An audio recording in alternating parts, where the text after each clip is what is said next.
In this video, we're going to be looking at the corrective actions needed to fix a loose Thule T2 Pro bike rack. That's concerning any movement side to side or up and down. Some looseness that maybe you've been noticing. Follow along.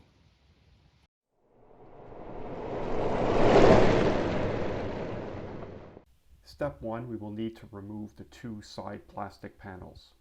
There are 3 fasteners, Phillips screws, holding each panel on. One located here at the bottom. To access the other 2, we must put the rack in the down position. Here we could see the remaining 2 Phillips screws that will need to be removed.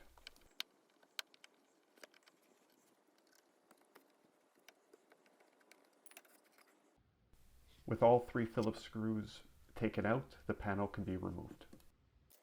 We will repeat the same step on the other side, removing that panel as well.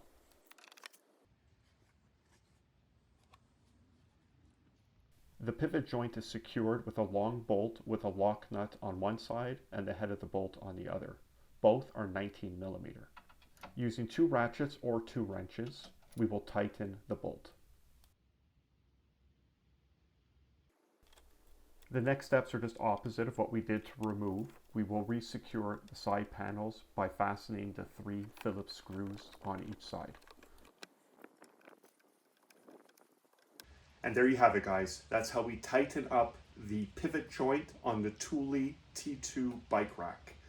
We want to make sure though that we don't over tighten. If you tighten that bolt too much, it pinches it too tightly and becomes too hard to put up and down. So you're going to have to find that sweet spot. Thanks for watching, guys.